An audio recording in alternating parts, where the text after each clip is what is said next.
જય સ્વામિનારાયણ. વિદ્યાર્થી મિત્રો, ઘણા સમયથી આપણે કોમ્પ્યુટરમાં ઘણું બધું આપણે જોડે ચાલી ગયું છે. ચેપ્ટર પહેલું, બીજું અને ત્રીજું, જેમાં આપણે HTML ટેગ, પછી કમ્પોઝર, જેમાં વેબ પેજ અને વેબસાઇટ વિશે આપણે શીખી ગયા. હવે જે આપણે ભણવાનું છે ખૂબ જ અગત્યની વસ્તુ હવે આપણે શીખવાની છે. જો હવે હું તમને ભણવાની વાત કરું તો આજે આપણે ચેપ્ટર 6 શરૂ કરવાનું છે. અને ચેપ્ટર 6 એ નાનું એવું ચેપ્ટર છે, પણ સૌથી અગત્યનું ચેપ્ટર છે. છઠ્ઠા ચેપ્ટરમાં જો તમે ધ્યાન આપશો તો 7મું, 8મું, 9મું, 10મું અને 11 જે ટોટલી જાવા પ્રોગ્રામિંગ લેંગ્વેજ રિલેટેડ ચેપ્ટર છે. તો આ ચેપ્ટર આપણે સારી રીતે સમજવા માટે આ ચેપ્ટરમાં ધ્યાન આપવું જરૂરી છે. ચેપ્ટર 6 જે બોર્ડની એક્ઝામમાં આમાંથી તમારે કુલ 8 માર્કનું પરીક્ષામાં પૂછાય છે. થિયરિકલ ચેપ્ટર છે, સમજવા જેવું ચેપ્ટર છે અને બધા શબ્દો યાદ રાખવા જેવું ચેપ્ટર છે. તો આપણે શરૂઆત કરીએ. ચેપ્ટર 6 ઓબ્જેક્ટ આધારિત ખ્યાલ. આ ચેપ્ટર તમને ખરેખર બહુ ઉપયોગી થશે આગળના બધા ચેપ્ટર શીખવા માટે. તો આ ચેપ્ટરની અંદર જે શબ્દો આવે છે એ શબ્દો બહુ અગત્યના છે. શબ્દો ગોખવાના નથી, માત્ર સમજવાના છે. કઈ રીતના સમજી શકાય જુઓ. દરેકે દરેક શબ્દો સારી રીતે સમજવાનો પ્રયત્ન આપણે આ ચેપ્ટરની અંદર કરવાનો છે. તો ધોરણ 12 ની અંદર ગુજરાતી માધ્યમ વિષય કમ્પ્યુટર, પ્રકરણ 6. પ્રકરણ 6 એનું નામ છે ઓબ્જેક્ટ આધારિત ખ્યાલો અને એના કુલ ગુણ છે 8. બોર્ડની પરીક્ષામાં આમાંથી કુલ 8 માર્કનું પૂછાય છે. તો આ ચેપ્ટરની આપણે શરૂઆત કરીએ. હવે પહેલા તો ઓબ્જેક્ટ આધારિત ખ્યાલ. આ ઓબ્જેક્ટ આધારિત ખ્યાલ શું છે એનો એક પેરેગ્રાફ આપણે વાંચી અને સમજવાનો પ્રયત્ન કરીએ. આપણે આજે ઇન્ટરનેટ, વેબસાઇટ અને વેબ આધારિત પ્રક્રિયાઓના યુગમાં છીએ કે જ્યાં વિનિયોગનો ઝડપી વિકાસ તેમજ સોર્સ કોડનો પુનઃ ઉપયોગ ઘણો અગત્યનો છે. ખરેખર અત્યારે આપણે એવા ટેકનોલોજી યુગમાં જીવીએ છીએ કે ત્યાં તમે કોઈ પણ સોફ્ટવેર ઝડપથી ડેવલપ કરો અને એનો સોર્સ કોડ છે, સૌથી અગત્યનો સોર્સ કોડ. સોર્સ કોડ એટલે પ્રોગ્રામનો કોડ, એનો પુનઃ ઉપયોગ ઘણો અગત્યનો છે. સોફ્ટવેર સિસ્ટમના વિશ્લેષણ, ડિઝાઇન અને અમલીકરણમાં ઓબ્જેક્ટ આધારિત પદ્ધતિ કે ક્રિયા નોંધપાત્ર ભૂમિકા ભજવે છે. ઓબ્જેક્ટ આધારિત પદ્ધતિનો ઉપયોગ કરીને બનાવવામાં આવેલા સોફ્ટવેર વધુ વિશ્વસનીય છે અને તેની જાળવણી, પુનઃ ઉપયોગ અને તેના વિકાસનું કાર્ય ખૂબ સરળ છે. સોફ્ટવેર બનાવવા માટે ઘણી બધી પ્રોગ્રામિંગ ભાષા છે. પ્રોગ્રામિંગ ભાષાનું વર્ગીકરણ તો 2 રીતના કરવામાં આવ્યું છે. હમણાં આપણે આગળની સ્લાઇડમાં શીખીશું. પણ સૌથી અગત્યની વસ્તુ જે ઓબ્જેક્ટ આધારિત ખ્યાલ છે એમાં તમે જે પ્રોગ્રામ ડિઝાઇન કરો, એનું વિશ્લેષણ કરો, એનું અમલીકરણ કરો એ બહુ સરળ છે. એની જાળવણી, પુનઃ ઉપયોગ અને તેના વિકાસનું કાર્ય પણ કેવું છે? સરળ છે.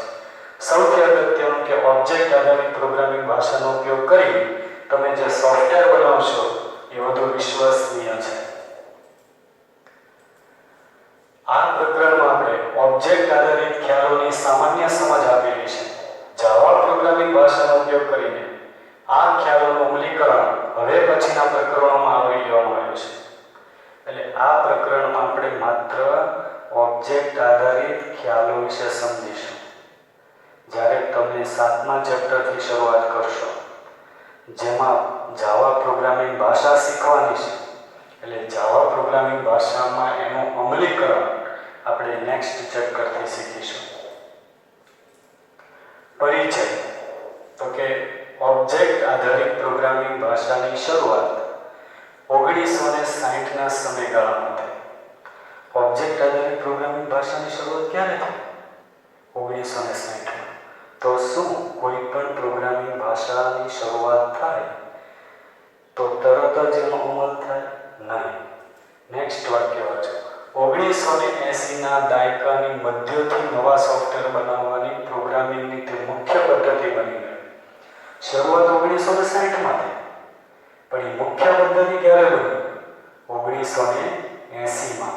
એટલે કે 1980થી ઓબ્જેક્ટ આધારિત પ્રોગ્રામ જે ખ્યાલ છે, ઓબ્જેક્ટ આધારિત શું છે તમને હમણાં નહીં સમજ પડે. હમણાં આપણે બધા એના કોન્સેપ્ટ વિશે સમજીશું ત્યારે તમને વધારે ખ્યાલ આવશે. પણ ઓબ્જેક્ટ આધારિત પ્રોગ્રામિંગ ભાષાની શરૂઆત 1960 અને મુખ્ય પદ્ધતિ ક્યારે બની? 1980. સોફ્ટવેર સિસ્ટમના અતિ ઝડપથી વધતા કદ અને જટિલતાનું નિયંત્રણ કરવા માટે તેમજ મોટી અને જટિલ સિસ્ટમને સમય સાથે સુધારવાના કાર્યને સરળ બનાવવાના એક માર્ગ તરીકે આ પદ્ધતિને વિકસાવવામાં આવી હતી. ઓબ્જેક્ટ આધારિત પ્રોગ્રામિંગ ભાષા જે ઓબ્જેક્ટ આધારિત જે છે એની શરૂઆત શા માટે કરવામાં આવી? તો કે પ્રોગ્રામની જટિલતા. તમે પ્રક્રિયાગત પ્રોગ્રામિંગ ભાષાની વાત કરો કે 10મા ધોરણની અંદર તમે સી લેંગ્વેજ શીખીને આવ્યા છો, તો સી લેંગ્વેજ છે પ્રક્રિયાગત પ્રોગ્રામિંગ ભાષા છે. એમાં પ્રોગ્રામિંગની જટિલતા ખૂબ જ છે. તો એ જટિલતા ઓછી કરવા માટે ઓબ્જેક્ટ આધારિત પ્રોગ્રામિંગ ભાષાની શરૂઆત થઈ. કેટલીક પ્રચલિત પ્રોગ્રામિંગ ભાષાઓ જેવી કે સી++, જાવા, સી#, VB.NET, ASP.NET અને PHP, આ બધી જે ભાષાઓ છે એ ઓબ્જેક્ટ આધારિત કોન્સેપ્ટ પર કામ કરે છે. ઓબ્જેક્ટ આધારિત પ્રોગ્રામિંગને સમર્થન આપે છે. બહુ અગત્યની વસ્તુ, ઘણી બધી ભાષાઓ છે. સી લેંગ્વેજ પણ છે, પણ આ લિસ્ટમાં સી લેંગ્વેજ નથી કેમ કે ઓબ્જેક્ટ આધારિત પ્રોગ્રામિંગ ભાષા નથી. ઓબ્જેક્ટ આધારિત પ્રોગ્રામિંગ ભાષાઓ કઈ કહે છે કે જે ઓબ્જેક્ટ આધારિત કોન્સેપ્ટ છે, ખ્યાલ છે એને સમર્થન આપે છે. તો સી++, જાવા, સી#, VB.NET, ASP.NET અને PHP. એમાંથી આપણા અભ્યાસક્રમની અંદર છે જાવા, જે આપણે 7મા ચેપ્ટરમાં શીખીશું. આજે તો આપણે ખાલી ઓબ્જેક્ટ આધારિત ખ્યાલ, કોને ઓબ્જેક્ટ આધારિત પ્રોગ્રામિંગ ભાષા કહેવાય, એનો આખો કોન્સેપ્ટ આપણે ચેપ્ટરમાં સમજવાનો છે. પ્રોગ્રામિંગની રીતને આપણે બે પ્રકારમાં વહેંચી શકીએ. તમે કોઈ સોફ્ટવેર ડિઝાઇન કરો છો તો તમારે પ્રોગ્રામિંગ ભાષાની જરૂર પડે. પ્રોગ્રામિંગ ભાષા માર્કેટની અંદર ઘણી બધી છે, પણ પ્રોગ્રામિંગ ભાષાનું જે વર્ગીકરણ છે એ બે ભાગમાં કરવામાં આવ્યું છે. પ્રોગ્રામિંગ ભાષાનું વર્ગીકરણ કેટલા ભાગમાં કરવામાં આવ્યું છે? બે ભાગમાં. એક છે પ્રક્રિયાગત પ્રોગ્રામિંગ, જેને આપણે અંગ્રેજીમાં કહીશું structure procedural programming language. Structure અથવા પ્રોસિજરલ પ્રોગ્રામિંગ લેંગ્વેજ. અને બીજો પ્રકાર છે ઓબ્જેક્ટ આધારિત પ્રોગ્રામિંગ, જેને અંગ્રેજીમાં કહેવાય ઓબ્જેક્ટ ઓરિએન્ટેડ પ્રોગ્રામિંગ. તો પ્રોગ્રામિંગ ભાષાનું વર્ગીકરણ કેટલા ભાગમાં કરવામાં આવ્યું છે? તો કે બે ભાગમાં. પહેલો ભાગ આવશે પ્રક્રિયાગત પ્રોગ્રામિંગ અને બીજો છે ઓબ્જેક્ટ આધારિત પ્રોગ્રામિંગ. તમે કોઈ પણ સોફ્ટવેર ડિઝાઇન કરો એટલે તમારે આ બે પ્રકારની પ્રોગ્રામિંગ ભાષામાંથી કોઈ એક ટાઈપ તમારે પસંદ કરવો પડે. પણ અત્યારની જે આધુનિકતા પ્રમાણે જે કોમ્પ્યુટર ટેકનોલોજીની વધતી જતી માંગને કારણે અત્યારે આપણે જો કોઈ સોફ્ટવેર ડિઝાઇન કરવો હોય તો પ્રક્રિયાગત પ્રોગ્રામિંગ ભાષાનો આપણે ઉપયોગ કરીશું નહીં. એના કરતાં બેસ્ટ વે છે કે આપણે ઓબ્જેક્ટ આધારિત પ્રોગ્રામિંગ ભાષાનો ઉપયોગ કરીશું. શા માટે આપણે ઓબ્જેક્ટ આધારિત પ્રોગ્રામિંગ ભાષાનો ઉપયોગ કરવાની જરૂર પડે? શા માટે આપણે પ્રક્રિયાગત પ્રોગ્રામિંગ ભાષાનો ઉપયોગ ન કરીએ? તો આ બંને વચ્ચેનો ડિફરન્સ પણ આપણે શીખીશું. એટલે તમને ખ્યાલ આવશે કે what is the difference between structure or procedural programming language and object oriented programming language. કોઈ પણ સોફ્ટવેર અત્યારે આપણે ડિઝાઇન કરીએ તો એ સોફ્ટવેર ડિઝાઇન કરવાનું મેઇન પર્પઝ હોય કે ભવિષ્યમાં પણ કોઈ પણ ક્વેરી આવે તો તરત જ એમાં એડિટિંગ થવું જોઈએ. સુધારાનું કાર્ય, ડિઝાઇનનું કાર્ય, અમલીકરણનું કાર્ય ઝડપથી થાય એના માટે આપણે ઓબ્જેક્ટ આધારિત પ્રોગ્રામિંગ ભાષાનો ઉપયોગ કરીશું.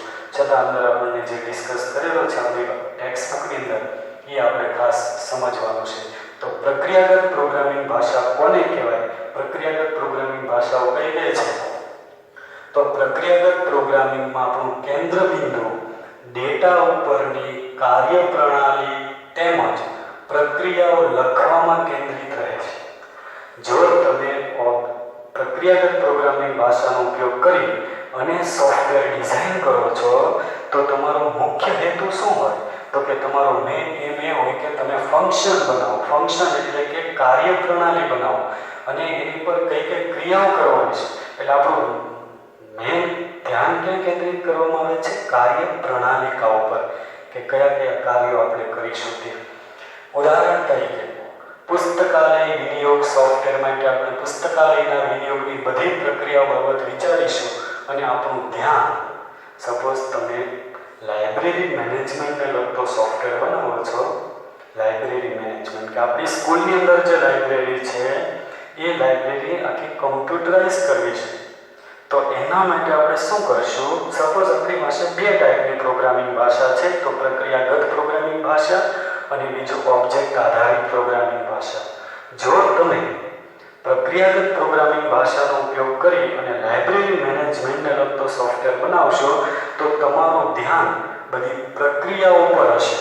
કેવી પ્રક્રિયા? તો કે વિદ્યાર્થી નોંધણી કરાવે એટલે કે સ્ટુડન્ટ રજિસ્ટ્રેશન. બીજી કઈ પ્રક્રિયા? તો કે પુસ્તક વિતરણ એટલે કે બુક ઇસ્યુ કરવી. આ બધી પ્રક્રિયાઓ વિશે આપણે વિચારવું પડે. ત્રીજું તો કે પુસ્તક પરત કરવો, બુક રિટર્ન કરવી અને દંડની ગણતરી, ફાઇન કેલ્ક્યુલેશન. સપોઝ સમયસર બુક પરત ન થાય તો કેટલા સમય પછી પરત થાય છે, એમાં કેટલો એને ફાઇન ભરવાનો થાય, એ દંડની ગણતરી કરતો પ્રોગ્રામ. આ બધી પ્રક્રિયાઓ વિશે આપણે વિચારવું પડે. જો તમે પ્રક્રિયાગત પ્રોગ્રામિંગ ભાષાનો ઉપયોગ કરી કોઈ સોફ્ટવેર ડિઝાઇન કરો તો તમારું ધ્યાન ક્યાં કેન્દ્રિત હોય છે? કેન્દ્ર બિંદુ ક્યાં હોય? તો કે કાર્યપ્રણાલી અને પ્રક્રિયાઓ વિશે. નેક્સ્ટ આપણે વાત કરીએ તો કે ઓબ્જેક્ટ આધારિત પ્રોગ્રામિંગ ભાષા. હવે આપણે વાત કરીએ તો કે ઓબ્જેક્ટ આધારિત પ્રોગ્રામિંગ એટલે ઓબ્જેક્ટ આધારિત પદ્ધતિમાં આપણા કેન્દ્ર બિંદુએ ઓબ્જેક્ટ હોય છે કે જે ડેટા તેમજ ક્રિયાત્મકતા બંને એક સાથે ધરાવે છે. જો તમે ઓબ્જેક્ટ આધારિત પ્રોગ્રામિંગ ભાષાનો ઉપયોગ કરી અને કોઈ સોફ્ટવેર ડિઝાઇન કરો છો તો તમારું ધ્યાન, મુખ્ય ધ્યાન તમારું કેન્દ્ર બિંદુમાં શું હોય? ઓબ્જેક્ટ હોય. ઓબ્જેક્ટ શું છે આપણને અત્યારે જો ખબર નથી, કેમ કે હવે શીખવાનું છે કે ઓબ્જેક્ટ એટલે શું. પણ ઓબ્જેક્ટ આધારિત પ્રોગ્રામિંગ ભાષામાં તમારું કેન્દ્ર બિંદુ કોણ હોય? ઓબ્જેક્ટ. અને ઓબ્જેક્ટ એટલે ડેટા અને એની ઉપર કરવામાં આવતી ક્રિયા બંનેનો એક સાથે ઉપયોગ કરવામાં આવે છે. પુસ્તકાલય વિનિયોગ બનાવવામાં આપણું ધ્યાન વિનિયોગમાં સમાવેશ વિવિધ ઓબ્જેક્ટ પર કેન્દ્રિત હોય છે. જો તમે પ્રક્રિયાગત પ્રોગ્રામિંગ ભાષાનો ઉપયોગ કરીને સોફ્ટવેર બનાવો, સપોઝ લાઇબ્રેરી મેનેજમેન્ટને લગતો સોફ્ટવેર બનાવો, તો તમારે બધી પ્રક્રિયાઓ વિશે વિચારવું પડે. હમણાં આપણે જોયું કઈ કઈ પ્રક્રિયાઓ? તો કે વિદ્યાર્થીની નોંધણી, વિદ્યાર્થીને બુક આપવી, બુક પરત કરવી, દંડની ગણતરી કરવી, આવી બધી પ્રક્રિયાઓ વિશે આપણે વિચારીએ. પણ જો તમે ઓબ્જેક્ટ આધારિત પ્રોગ્રામિંગ ભાષાનો ઉપયોગ કરી અને સોફ્ટવેર બનાવો તો તમારું ધ્યાન, તમારું મુખ્ય કેન્દ્ર બિંદુ શું હોય? ઓબ્જેક્ટ હોય. તો આપણે સપોઝ લાઇબ્રેરી મેનેજમેન્ટને લગતો સોફ્ટવેર બનાવો છે using object oriented programming language, તો તમારું કેન્દ્ર બિંદુ ક્યાં હોય? વિદ્યાર્થી નામનો ઓબ્જેક્ટ બનાવો, પુસ્તક નામનો ઓબ્જેક્ટ બનાવો, ગ્રંથપાલ એટલે કે લાઇબ્રેરિયન જેવા ઓબ્જેક્ટ વિશે આપણે વિચારી શકીએ. આવા ઓબ્જેક્ટ એકબીજા સાથે કઈ રીતે સંકળાયેલા છે તે બાબત પણ વિચારવું જોઈએ. એક ઓબ્જેક્ટ બીજા ઓબ્જેક્ટ સાથે સંકળાયેલા પણ હોય એના વિશે પણ આપણે વિચારવું પડે. ઉદાહરણ તરીકે વિદ્યાર્થી પુસ્તકાલયમાં પુસ્તક પરત કરે છે, તો સ્ટુડન્ટ અને બુક આ બંને ઓબ્જેક્ટ એકબીજા સાથે સંકળાયેલા છે. ઓબ્જેક્ટ આધારિત ખ્યાલ. ઓબ્જેક્ટ આધારિત પ્રોગ્રામિંગ ભાષાઓની તાકાત એટલે કે ક્ષમતા પ્રોગ્રામરને વિભાગીય પુનઃઉપયોગમાં લઈ શકાય તેમજ તે પ્રોગ્રામનો વિકાસ કરી શકાય તે પ્રકારનો પ્રોગ્રામનો કોડ લખવાનું સામર્થ્ય પૂરું પાડે છે. આ ક્ષમતાને કારણે પ્રોગ્રામર હયાત મોડ્યુલમાં ફેરફાર કરીને નવા પ્રોગ્રામની રચના કરી શકે છે. સોફ્ટવેરના અન્ય ભાગના કોડમાં ખલેલ પહોંચાડ્યા વગર મોડ્યુલમાં ફેરફાર કરવાની કે બદલવાની સમર્થતા વડે તે ભાષાઓને લવચિકતા બક્ષે છે. હયાત કોડનો ફરી ઉપયોગ તેમજ હયાત કોડને સુધારીને પુનઃ ઉપયોગ કરીને સોફ્ટવેર બનાવવાની ઝડપ વધારી શકાય. સૌથી અગત્યનું કામ તો કે તમે ઓબ્જેક્ટ આધારિત પ્રોગ્રામિંગ ભાષાનો ઉપયોગ કરીને સોફ્ટવેર બનાવશો તો તમે તમારા સોફ્ટવેરને વિભાગીય કક્ષાનો બનાવી શકશો, મોડ્યુલર ટાઈપનો બનાવી શકો. નાના નાના મોડ્યુલમાં તમે આખા સોફ્ટવેરને ડિવાઈડ કરી શકો અને સપોઝ તમારે બે સંખ્યાનો સરવાળો ગુણાકાર બાદબાકી ભાગાકાર કરતો એક પ્રોગ્રામ બનાવવો છે તો તમારે 4 મોડ્યુલ બનાવી નાખો. એડિશન નામનું મોડ્યુલ, સબટ્રેક્શન નામનું મોડ્યુલ, ડિવિઝન નામનું મોડ્યુલ, મલ્ટિપ્લિકેશન નામનું મોડ્યુલ, આવા 4 મોડ્યુલ બનાવી નાખો. હવે દરેક મોડ્યુલમાં તમે જે કામ કરવાનું તે લખી નાખો. હવે ધારો કે ગુણાકાર બરાબર નથી આવતો તો તમારે એડિશનમાં જવાની જરૂર નહીં પડે, સબટ્રેક્શનમાં જવાની જરૂર નહીં પડે, ડિવિઝનમાં જવાની જરૂર નહીં પડે. માત્ર કયા મોડ્યુલમાં જશો તો કે મલ્ટિપ્લિકેશન મોડ્યુલમાં જાઓ. એટલે બીજા કોઈ પણ કોડને ખલેલ પહોંચાડ્યા વગર તમે તમારા કોડમાં સુધારો કરી શકશો અને સુધારાનું કાર્ય કેવું થશે? ઝડપી થશે. મેઇન વસ્તુ આ છે કે ઓબ્જેક્ટ આધારિત પ્રોગ્રામિંગમાં તમે તમારો પ્રોગ્રામ વિભાગીય કક્ષાનો બનાવી શકો, પુનઃ ઉપયોગમાં લઈ શકાય. ગમે ત્યારે કોઈ પણ કોડને ગમે ત્યાંથી તમે ઉપયોગમાં લઈ શકો અને ખાસ કરીને તેને એક્સટેન્ડેબલ એટલે કે એનો વિકાસ કરી શકાય. અન્ય ભાગના કોડમાં ખલેલ પહોંચાડ્યા વગર કોઈ પણ જગ્યાએ તમે એમાં ફેરફાર કરી શકો અને સોફ્ટવેર બનાવવાની ઝડપ પણ વધારી શકાય. આ મેઇન એનો ઓબ્જેક્ટ આધારિત જે ખ્યાલ છે એનો આ કોન્સેપ્ટ. હવે object oriented versus procedural programming language. What is the difference between object આધારિત ખ્યાલ અને પ્રક્રિયાગત પ્રોગ્રામિંગ? તો એ બંને વચ્ચેનો અહીંયા ડિફરન્સ મેં તમને એક ડાયાગ્રામ દ્વારા બતાવીશ. અહીંયા એડિશનનું મોડ્યુલ છે, સબટ્રેક્શનનું મોડ્યુલ છે, મલ્ટિપ્લિકેશનનું મોડ્યુલ છે, ડિવિઝનનું મોડ્યુલ છે. આ પ્રોગ્રામ છે જે બે સંખ્યાનો સરવાળો ગુણાકાર બાદબાકી ભાગાકાર કરતો પ્રોગ્રામ છે. હવે ધારો કે મલ્ટિપ્લિકેશનમાં બરાબર નથી આવતો તો આ મોડ્યુલમાં જ સુધારો કરો.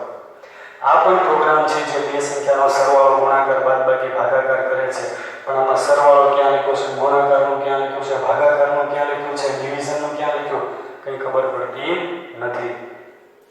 તો આની અંદર જ્યારે તમારે સુધારો કરવાનો થશે ત્યારે તો પહેલાં ગોઠવવું પડશે કે એમાંથી ક્યાં સુધારો કરવો છે. એટલે આ પ્રક્રિયાગત પ્રોગ્રામિંગ ભાષા છે, આ ઓબ્જેક્ટ આધારિત પ્રોગ્રામિંગ ભાષા છે. પ્રક્રિયાગત પ્રોગ્રામિંગ ભાષામાં સુધારાનું કાર્ય ઘાસના ઢગલામાંથી સોય શોધવા બરાબર છે, જ્યારે ઓબ્જેક્ટ આધારિત પ્રોગ્રામિંગ ભાષામાં સુધારાનું કાર્ય સરળ અને ઝડપી છે. તો આ ડિફરન્સ છે આ બંને પ્રોગ્રામિંગ ભાષામાં. હવે ઓબ્જેક્ટ આધારિત ખ્યાલ. ઓબ્જેક્ટ આધારિત પ્રોગ્રામિંગ ઓબ્જેક્ટ આધારિત પ્રોગ્રામિંગમાં ઓબ્જેક્ટ પાયાનો એકમ તરીકે વાપરે છે. એક સરખા ઓબ્જેક્ટ ક્લાસના ખ્યાલ દ્વારા વર્ગીકરણ કરવામાં આવે છે. કમ્પ્યુટરની જે ભાષાઓ ઓબ્જેક્ટના 4 ચોક્કસ ગુણધર્મો, હવે હમણાં બધા ગુણધર્મો હશે, પણ હું તમને એક વસ્તુ કહું કે ઓબ્જેક્ટ આધારિત પ્રોગ્રામિંગ ભાષા છે એમાં કેન્દ્ર સ્થાને કોણ હોય? ઓબ્જેક્ટ. એટલે ઓબ્જેક્ટ શું છે એ આપણે હમણાં શીખીશું, પણ એક સમાન લાક્ષણિકતા ધરાવતો ઓબ્જેક્ટનો સમૂહ એને આપણે ક્લાસ તરીકે ઓળખીશું. પણ કોઈ પણ ભાષા હોય તો એને ઓબ્જેક્ટ આધારિત પ્રોગ્રામિંગ ભાષા ત્યારે કહેવાય જ્યારે ઓબ્જેક્ટના કેટલા ગુણધર્મો ધરાવતી હોય? 4 ગુણધર્મો. તો એ 4 ગુણધર્મો કયા છે? એબ્સ્ટ્રેક્શન, બીજો ગુણધર્મ છે ઇનકેપ્સ્યુલેશન, ત્રીજો ગુણધર્મ છે પોલિમોર્ફિઝમ અને ચોથો ગુણધર્મ છે ઇનહેરિટન્સ. કોઈ પણ ભાષા હોય તો એને ઓબ્જેક્ટ આધારિત પ્રોગ્રામિંગ ભાષા ત્યારે કહેવાય જ્યારે દરેક ઓબ્જેક્ટના કેટલા ગુણધર્મો ધરાવતી હોય? 4. કયા 4 ગુણધર્મો? એબ્સ્ટ્રેક્શન, ઇન્કેપ્સ્યુલેશન, પોલિમોર્ફિઝમ અને ઇનહેરિટન્સ. આ ચારે 4 ગુણધર્મો વિશે આપણે નેક્સ્ટ લેક્ચરમાં અભ્યાસ કરીશું. પણ જો કોઈ પણ ભાષા જે છે એ આ 4 ગુણધર્મો ધરાવે તો જ એને આપણે ઓબ્જેક્ટ આધારિત પ્રોગ્રામિંગ ભાષા કહીશું. તો એવો સવાલ પરીક્ષામાં પૂછાય કે કોઈ પણ ભાષા છે એને ઓબ્જેક્ટ આધારિત પ્રોગ્રામિંગ ભાષા ક્યારે કહેવાય? તો એ ઓબ્જેક્ટના કેટલા ગુણધર્મો ધરાવતી હોય? 4. કયા 4 ગુણધર્મો? તો કે એબ્સ્ટ્રેક્શન, ઇન્કેપ્સ્યુલેશન, પોલિમોર્ફિઝમ અને ઇનહેરિટન્સ. આ 4 ગુણધર્મો જે પ્રોગ્રામિંગ ભાષા પૂરી પાડે એને આપણે ઓબ્જેક્ટ આધારિત પ્રોગ્રામિંગ ભાષા તરીકે ઓળખીશું. હવે ઓબ્જેક્ટ સૌથી અગત્યની વસ્તુ આપણે જે શબ્દો શીખવાના છે એ બહુ અગત્યના શબ્દો છે. એમાંનો એક પહેલો શબ્દ કયો આપણે શીખીએ? હવે ઓબ્જેક્ટ. ઓબ્જેક્ટ કોને કહેવાય? તો વાસ્તવિક વિશ્વમાં ઓબ્જેક્ટ એ આ દુનિયા જે વસ્તુઓ વડે બનેલી છે તે વસ્તુ છે. આ વાસ્તવિક દુનિયા જેનાથી બનેલી છે તે દરેક વસ્તુને આપણે કયા નામથી ઓળખીશું? ઓબ્જેક્ટથી. આમાંની કેટલીક વસ્તુઓ વ્યક્તિ, કાર કે કોફીના પ્યાલા જેવા કોઈ ભૌતિક સ્વરૂપમાં હયાતી ધરાવે છે. હવે હું તમને એક વાત કહું કે ઓબ્જેક્ટ કોને કહેવાય? તો કે વાસ્તવિક દુનિયા જેનાથી બનેલી છે તે દરેક વસ્તુને આપણે ઓબ્જેક્ટ કહીશું. જેમ કે આ સ્ક્રીન છે એને ઓબ્જેક્ટ કહેવાય, ટેબલ છે એને ઓબ્જેક્ટ કહેવાય, બેન્ચને ઓબ્જેક્ટ કહેવાય, ચેરને ઓબ્જેક્ટ. તમને જે દેખાય છે તે બધી વસ્તુ શું કહેવાય? ઓબ્જેક્ટ. આ વાસ્તવિક દુનિયા જેનાથી બનેલી છે તે દરેક વસ્તુને ઓબ્જેક્ટ કહેવાય. પણ 2 ટાઈપના ઓબ્જેક્ટ હોય. There are 2 types of an object: physical object and abstract object. ભૌતિક ઓબ્જેક્ટ અને અમૂર્ત ઓબ્જેક્ટ. અહીંયા આપણે વાત કરીએ છીએ ભૌતિક ઓબ્જેક્ટ. એવા ઓબ્જેક્ટ કે જેને તમે સ્પર્શ કરી શકો, એવા ઓબ્જેક્ટ કે જેને તમે જોઈ શકો એને આપણે ભૌતિક ઓબ્જેક્ટ કહીશું. જેમ કે વ્યક્તિ છે એ ભૌતિક ઓબ્જેક્ટ છે, કાર છે, કોફીનો પ્યાલો છે, આ બધા ભૌતિક ઓબ્જેક્ટમાં એટલે કે ફિઝિકલ ઓબ્જેક્ટ છે. બીજી આપણે વાત કરીએ તો અન્ય વસ્તુઓ અમૂર્ત સ્વરૂપે હોઈ શકે. અમૂર્ત એટલે એને આપણે અંગ્રેજીમાં કહીશું એબ્સ્ટ્રેક્ટ. એબ્સ્ટ્રેક્ટ સ્વરૂપે હોઈ શકે જેને સ્પર્શ ન કરી શકાય અથવા જોઈ ન શકાય. ઉદાહરણ તરીકે તારીખ અને સમય. Date end time is one type of N object. Date end time જે છે, તારીખ અને સમય છે તે પણ એક પ્રકારના ઓબ્જેક્ટ જ છે. પણ એને આપણે સ્પર્શ નથી કરી શકતા એટલે એને આપણે કયા ઓબ્જેક્ટ તરીકે ઓળખીશું? અમૂર્ત ઓબ્જેક્ટ કહેવાય. તો ઓબ્જેક્ટ એટલે શું સમજ પડી? ઓબ્જેક્ટ એટલે શું? તો વાસ્તવિક દુનિયા જેનાથી બનેલી છે તે દરેક વસ્તુને શું કહેવાય? ઓબ્જેક્ટ કહેવાય. ઓબ્જેક્ટના કેટલા પ્રકાર હોય? 2 પ્રકાર. કયા 2 પ્રકાર હોય? ભૌતિક ઓબ્જેક્ટ અને એબ્સ્ટ્રેક્ટ ઓબ્જેક્ટ. ભૌતિક એટલે ફિઝિકલ ઓબ્જેક્ટ અને એબ્સ્ટ્રેક્ટ એટલે અમૂર્ત ઓબ્જેક્ટ. એવા ઓબ્જેક્ટ કે જેને તમે સ્પર્શ કરી શકો એને ભૌતિક ઓબ્જેક્ટ કહેવાય અને એવા ઓબ્જેક્ટ કે જેને તમે સ્પર્શ નથી કરી શકતા એને એબ્સ્ટ્રેક્ટ ઓબ્જેક્ટ કહેવાય. આમાંથી પરીક્ષામાં પૂછાય કે એબ્સ્ટ્રેક્ટ ઓબ્જેક્ટના ઉદાહરણ આપો તો તારીખ અને સમય. આમાંથી પરીક્ષામાં પૂછાય કે ભૌતિક ઓબ્જેક્ટના ઉદાહરણ આપો તો કે વ્યક્તિ, કાર કે કોફીનો પ્યાલો. નેક્સ્ટ આપણે વાત કરીએ પ્રોપર્ટી કે ગુણધર્મ. તો દરેક ઓબ્જેક્ટ એક અનન્ય ઓળખ હોય છે અને દરેક ઓબ્જેક્ટને એકબીજાથી અલગ ઓળખી શકાય છે. દરેક object, every object have unique identities. દરેક ઓબ્જેક્ટની એક અનન્ય ઓળખ હોય છે. જેમ કે બોર્ડ છે, બ્લેક બોર્ડ હોય તો એના ગુણધર્મો કયા? તો કે બોર્ડ છે એની હાઈટ આવે, વિડ્થ આવે, થિકનેસ આવે અને કલર આવે. આ એના ગુણધર્મો છે. હવે વ્યક્તિની વાત કરીએ, ધારો કે સ્ટુડન્ટ, તમે વિદ્યાર્થી છો તો વિદ્યાર્થીના ગુણધર્મ શું હોય? તો કે રોલ નંબર છે, નેમ છે, સિટી છે, બર્થડે છે, આ તમારા ગુણધર્મો થયા. તો વ્યક્તિ અને બોર્ડ કોનાથી અલગ પડે છે? ગુણધર્મોથી. તો દરેક ઓબ્જેક્ટની એક અનન્ય ઓળખ હોય છે. દરેક ઓબ્જેક્ટ એકબીજાથી અલગ પડે છે પણ કોનાથી અલગ પડે છે? ગુણધર્મોથી. તો અહીંયા આપણે વાત આગળ કરીએ તો ઉદાહરણ તરીકે દરેક વ્યક્તિ નામ, શહેર, જાતિ, જન્મ તારીખ અને વ્યવસાય જેવી લાક્ષણિક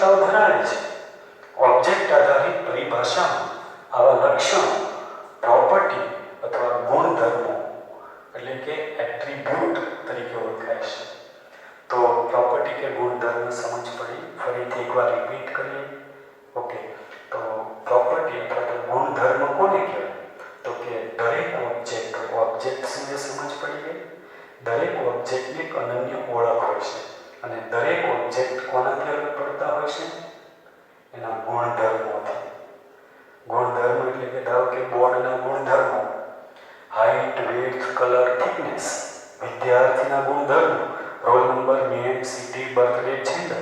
તો બોર્ડ અને વિદ્યાર્થી કોના અલગ પડે છે? ગુણધર્મોથી. Next state. સ્ટેટ કોને કહેવાય? તો ગુણધર્મની જે કિંમત હોય એને સ્ટેટ કહેવાય.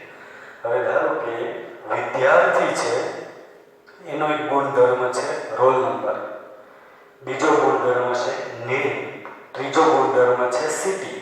તો રોલ નંબરની કિંમત E1 લખે, નેમની કિંમત ABC લખે અને સિટીની કિંમત સુરત લખે.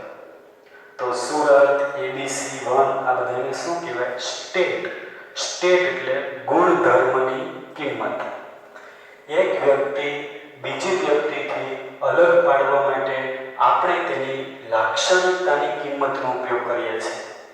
રામ અને શ્યામ નામ બે અલગ અલગ વ્યક્તિઓની ઓળખ આપે છે, પણ જ્યારે બે વ્યક્તિઓના નામ એક જ હોય, હવે ક્લાસમાં તો એવું બનવાનું છે કે બે વિદ્યાર્થીઓ એક નામના જ હોય બને, ત્યારે જન્મ તારીખ જેવી અન્ય લાક્ષણિકતાની મદદથી આપણે તેમને અલગ પાડી શકીએ. ધારો કે ક્લાસની અંદર બે અલ્પેશ છે,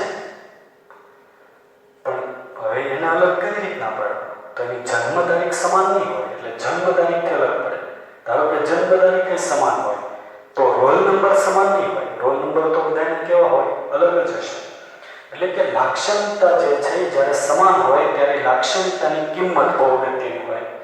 આ રીતે ઓબ્જેક્ટને ઓળખવા માટે આપણે આ લાક્ષણિકતાની કિંમત વાપરીએ છીએ. આ કિંમતો સ્ટેટ તરીકે ઓળખાય. તો વિદ્યાર્થી મિત્રો, તમને સ્ટેટ શું છે સમજ પડી? સ્ટેટ એટલે શું? સ્ટેટ એટલે કિંમત. ગુણધર્મ એટલે શું? હમણાં આપણે જોયું. દરેક ઓબ્જેક્ટની એક અનન્ય ઓળખ હોય છે. જેમ કે વિદ્યાર્થી છે એના ગુણધર્મો role number, name, city, birthday, gender એના ગુણધર્મો છે. પણ સૌથી અગત્યની વસ્તુ કે સ્ટેટ ગુણધર્મની કિંમત, લાક્ષણિકતાની કિંમત. દરેક વિદ્યાર્થીના રોલ નંબર, દરેક વિદ્યાર્થી એવા હોય જેને રોલ નંબર લાક્ષણિકતા હોય. એવું કોઈ વિદ્યાર્થી હોય કે જેને રોલ નંબર લાક્ષણિકતા ન હોય? હોય. એવો કોઈ વિદ્યાર્થી છે જેને નેમ લાક્ષણિકતા ન હોય? હોય. એવો કોઈ વિદ્યાર્થી હોય કે જેને જેન્ડર લાક્ષણિકતા ન હોય? હોય. એવો કોઈ વિદ્યાર્થી હોય કે જેને સિટી લાક્ષણિકતા ન હોય? હોય. આ બધી લાક્ષણિકતા હોય, પણ લાક્ષણિકતાની કિંમત કેવી હોય? અલગ અલગ. એક વિદ્યાર્થી એવો છે જેનો રોલ નંબર 1 છે, એક વિદ્યાર્થી એવો છે જેનો રોલ નંબર લાક્ષણિકતાની કિંમત 5 છે, એક વિદ્યાર્થી એવો છે જેનું નામ અલ્પેશ છે, બીજો વિદ્યાર્થી એવો છે એનું નામ રાકેશ છે, ત્રીજો વિદ્યાર્થી એવો છે એનું નામ ભાવેશ છે. તો નામ લાક્ષણિકતા બધાની સેમ છે, નેમ લાક્ષણિકતા હશે, પણ લાક્ષણિકતાની કિંમત કેવી હશે? અલગ અલગ. તો સ્ટેટ એટલે શું? સ્ટેટ એટલે લાક્ષણિકતાની કિંમત. અહીંયા જે આપણે શીખવા જેવી વસ્તુ છે, સૌથી અગત્યની વસ્તુ, યાદ રાખવા જેવી વસ્તુ, તો કે આ જે બધા શબ્દો આપણે શીખીએ છીએ તે બહુ અગત્યના છે. જેમ કે આપણે પહેલો શબ્દ શીખી ગયા ઓબ્જેક્ટ, બીજો શબ્દ શીખી ગયા આપણે ગુણધર્મ, પ્રોપર્ટી એટલે કે લાક્ષણિકતા, અને ત્રીજો શબ્દ આપણે આજે શીખ્યા ત્યારે સ્ટેટ. હવે નેક્સ્ટ આપણે વાત કરીએ તો બિહેવિયર. બિહેવિયર એટલે વર્તણૂક. બિહેવિયરનો મીનિંગ શું થાય? વર્તણૂક. પણ અહીંયા જે બિહેવિયરની વાત છે, કોના બિહેવિયરની વાત છે? ઓબ્જેક્ટના બિહેવિયર. કોઈ પણ ઓબ્જેક્ટ હોય, પછી વ્યક્તિ હોય કે બોર્ડ હોય કે કમ્પ્યુટર્સ હોય કે ટેબલ હોય, એના બિહેવિયર પણ ચેન્જ થતા હોય. તો આપણે એમાં થોડુંક જોઈએ કે ઓબ્જેક્ટ સાથે બિહેવિયર સંકળાયેલા હોય છે. ઉદાહરણ તરીકે વ્યક્તિ જન્મ લે છે, નામ મેળવે છે, સ્થાન બદલે છે, આ બધા બિહેવિયર છે. નેક્સ્ટ બિહેવિયર મેથડ તરીકે પણ ઓળખાય છે. Behaviour is also known as method. બિહેવિયરને અન્ય કયા નામથી ઓળખીશું? મેથડ. હું મેથડ બોલું કે બિહેવિયર બોલું બધું એક જ છે. ઓબ્જેક્ટની કિંમત તેના બિહેવિયરને કારણે બધા આ વાક્ય છે ને બહુ અગત્યના છે. બધા વાક્યો બહુ અગત્યના છે. ઓબ્જેક્ટ હોય એની જે કિંમત હોય એ તેના બિહેવિયરને કારણે બદલે છે. આ વાક્ય સમજો તમે 11મા ધોરણમાં ભણતા ત્યારે તમારી એક ગુણધર્મ સ્ટાન્ડર્ડ લાક્ષણિકતા હતી. સ્ટાન્ડર્ડ નામનો ગુણધર્મ હતો. ઓકે, એમાં સ્ટાન્ડર્ડ ગુણધર્મની કિંમત તમે કેટલી લખતા? 11 એટલે સ્ટાન્ડર્ડ ઇક્વલ ટુ 11. હવે તમે 11મા ધોરણમાંથી 12મા ધોરણમાં આવ્યા છો. શું થયું? 11મા ધોરણમાંથી 12મા ધોરણમાં આવો, બિહેવિયર બદલાવો. શું બદલાવો? બિહેવિયર. એને બિહેવિયર કહેવાય. જો કોઈ વ્યક્તિ જન્મ લે, નામ લે, સ્થાન બદલે એને બિહેવિયર કહેવાય. તો તમે 11મા ધોરણમાંથી 12મા ધોરણમાં આવ્યા એટલે એનો મિનિંગ એવો થયો કે બિહેવિયર બદલાવો. તો બિહેવિયરથી શું બદલાય? સ્ટેટ બદલાય. શું બદલાય? સ્ટેટ. તમારે અત્યારે સ્ટાન્ડર્ડ 11 લખતા, હવે તમે સ્ટાન્ડર્ડ શું લખો છો? 12. ગુણધર્મો ન બદલાય. આપણા જે ગુણધર્મો, આપણા જે લક્ષણો છે એ જન્મજાત હોય. આપણે જન્મીએ ત્યારથી મરીએ ત્યાં સુધી એક સરખા લક્ષણ હોય, ખાલી એની કિંમત બદલાતી જાય. હવે જો તમે અત્યાર સુધી સ્ટાન્ડર્ડની કિંમત 11 લખતા, હવે સ્ટાન્ડર્ડની કિંમત શું લખશો? 12 લખશો. તો કોને લીધે કિંમત બદલાવી કહેવાય? બિહેવિયરથી. તો આ બહુ અગત્યનું વાક્ય છે કે બિહેવિયરથી શું બદલાય? સ્ટેટ બદલાય. આ રીતે વાસ્તવિક વિશ્વમાં કોઈ પણ વસ્તુ તે કયા નામથી ઓળખાય છે, તે શું છે, તેની સ્થિતિ અને તે શું કરે છે.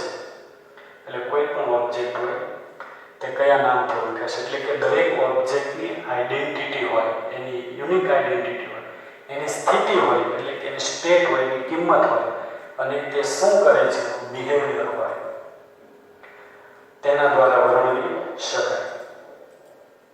હવે ડેટા ફિલ્ડ બહુ અગત્યનો શબ્દ છે અને તમે આ શબ્દ શીખી પણ ગયા છો, હું બોલી પણ ગયો છું. ડેટા ફિલ્ડ આ શબ્દ જો ડેટા ફિલ્ડ શબ્દ નથી બોલો, પણ બીજા જે શબ્દો બોલો છે એમાં ડેટા ફિલ્ડ શબ્દ આવે છે. ડેટા ફિલ્ડ કોને કહેવાય? તો ઓબ્જેક્ટ આધારિત પ્રોગ્રામિંગ ભાષામાં ઓબ્જેક્ટનું વર્ણન કરતી જુદી જુદી લાક્ષણિકતાઓને ડેટા ફિલ્ડ કહેવાય. જો આપણે વાંચીએ ઓબ્જેક્ટ આધારિત પ્રોગ્રામિંગમાં ઓબ્જેક્ટનું વર્ણન કરતી જુદી જુદી લાક્ષણિકતાઓ ડેટા ફિલ્ડ તરીકે પણ ઓળખવામાં આવે છે.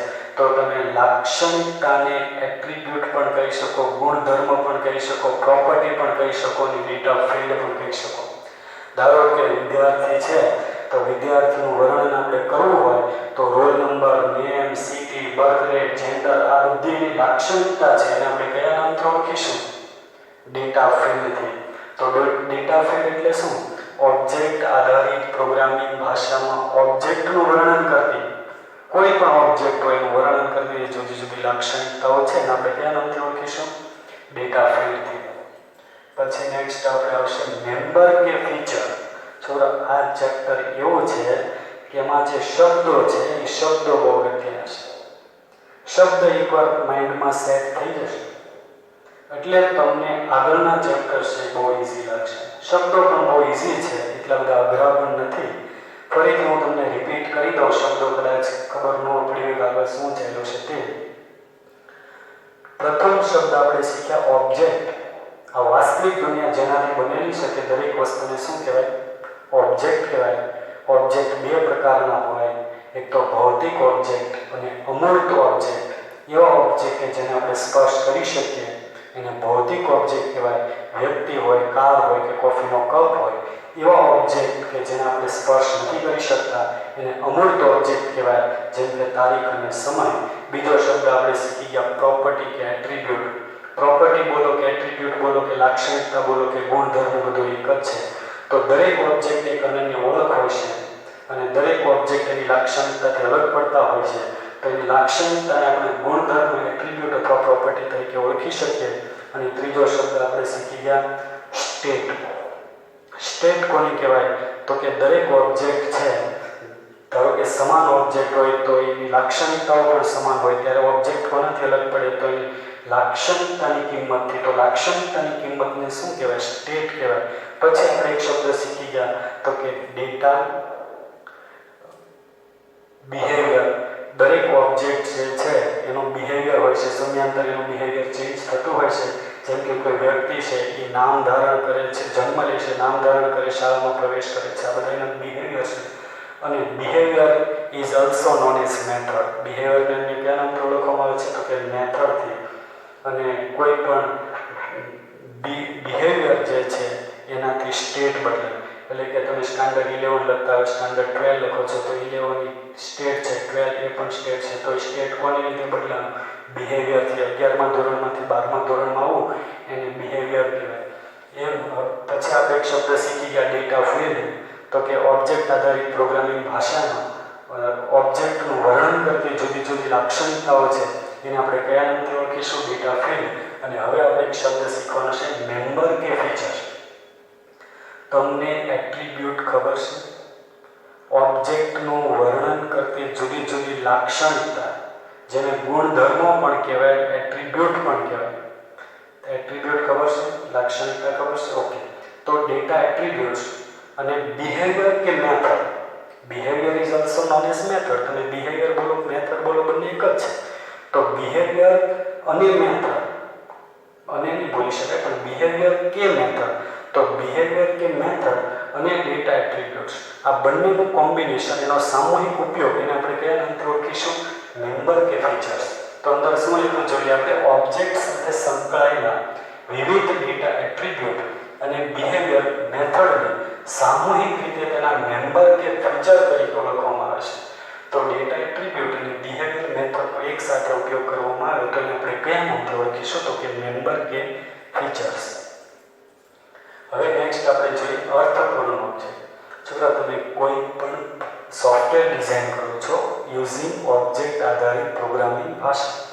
તો ઓબ્જેક્ટ આધારિત પ્રોગ્રામિંગ ભાષાનો ઉપયોગ કરી અને જ્યારે તમે સોફ્ટવેર ડિઝાઇન કરો તો તમારે શું બનાવવું પડે? પહેલાં તો ઓબ્જેક્ટ બનાવવો પડે. શું બનાવવું પડે?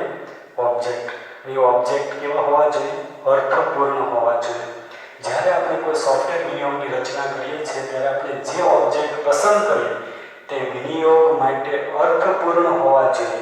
ઉદાહરણ તરીકે રેલવે આરક્ષણ વિનિયોગ માટે રેલવે ટ્રેન, પ્રવાસી ટિકિટ અને સ્ટેશન જેવા ઓબ્જેક્ટ યોગ્ય છે, પણ કાર, કમ્પ્યુટર અને ઘડિયાળ જેવા ઓબ્જેક્ટ આ વિનિયોગ માટે અસંગત છે. હું તમને બીજું એક ઉદાહરણ આપું. ધારો કે તમે સ્કૂલ મેનેજમેન્ટને લગતો એક સોફ્ટવેર બનાવો છે using object oriented programming language. જો તમારે ઓબ્જેક્ટ ઓરિએન્ટેડ એટલે કે ઓબ્જેક્ટ આધારિત પ્રોગ્રામિંગ ભાષાનો ઉપયોગ કરીને સોફ્ટવેર બનાવો છો અને સ્કૂલ મેનેજમેન્ટને લગતો, તો તમારા કેન્દ્ર સ્થાને ઓબ્જેક્ટ હોય. તમે કયા કયા ઓબ્જેક્ટ વિશે વિચારશો?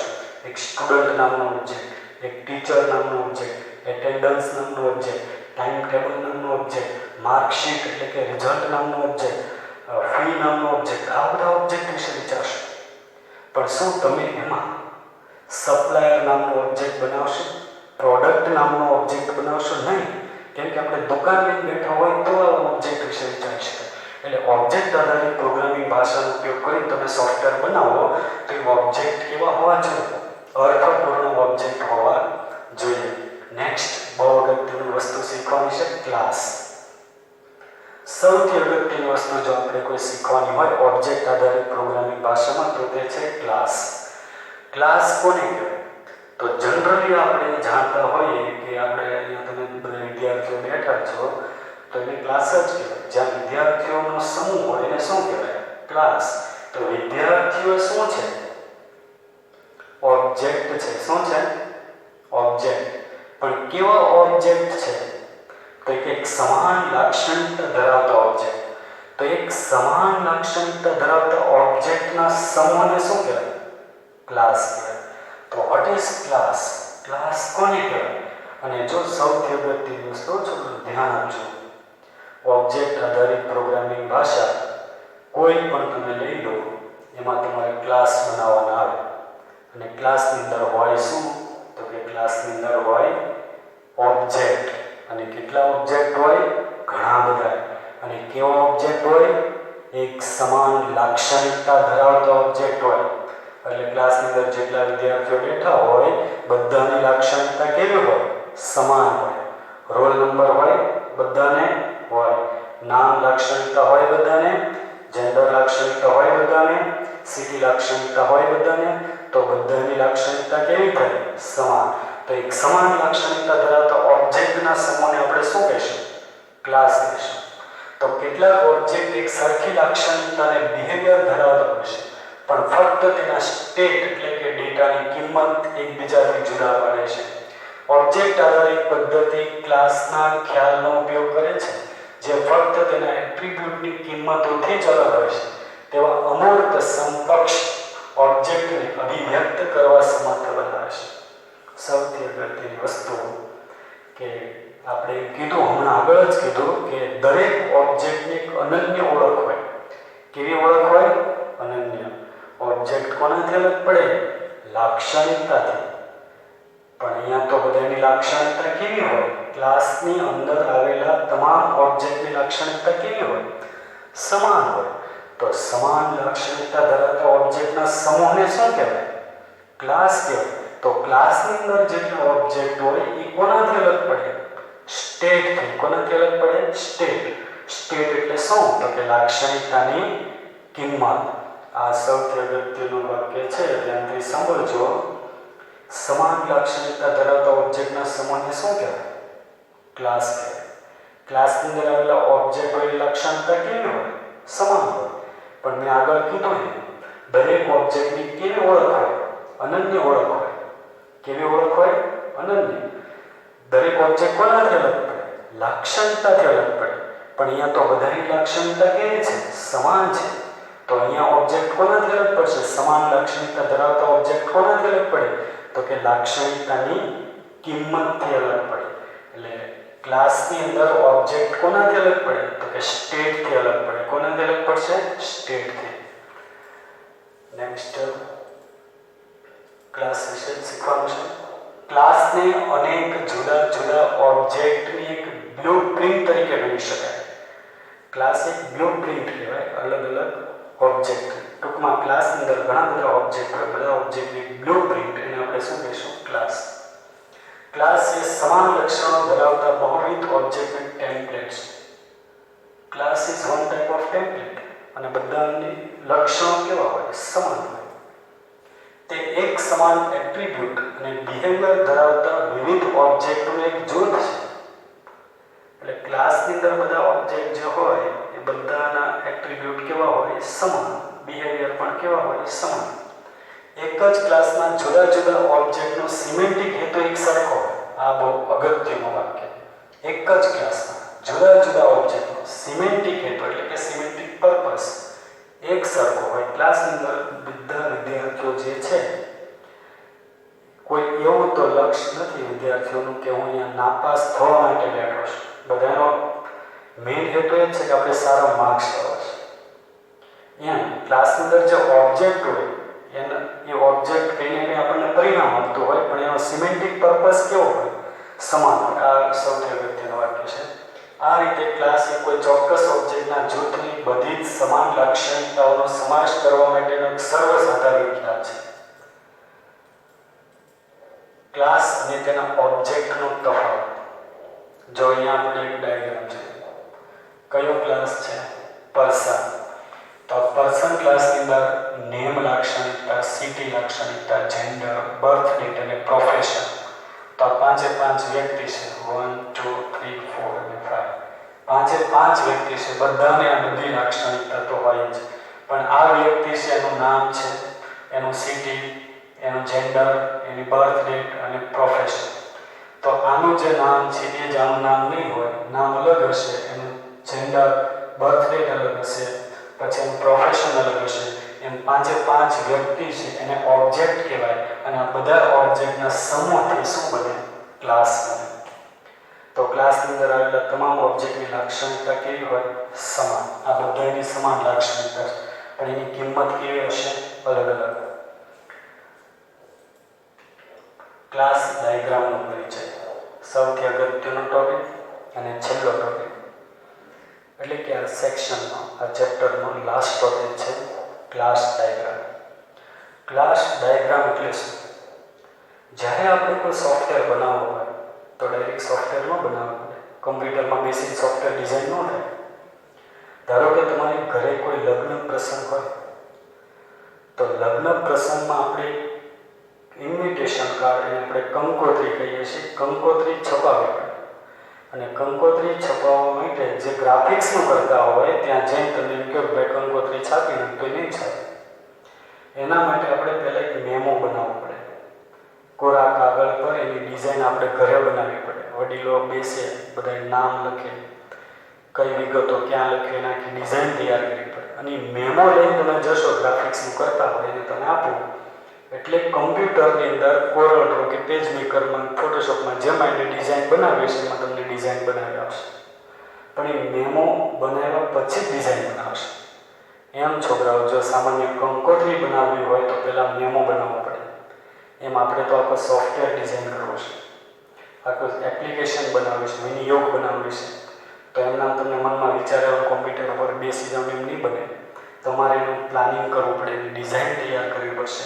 તમારે કાગળ ઉપર એનું આખું ડોક્યુમેન્ટેશન તૈયાર કરવું પડે. એક સૌથી અગત્યની વસ્તુ કે તમે ઓબ્જેક્ટ આધારિત પ્રોગ્રામિંગ ભાષાનો ઉપયોગ કરી સોફ્ટવેર બનાવશો તો તમારે જુદા જુદા ક્લાસ વિશે વિચાર કરવો પડે. તમારે અહીંયા અલગ અલગ ક્લાસ બનાવવા પડે અને બધા ક્લાસને એકબીજા સાથે સાંકળવા પડે.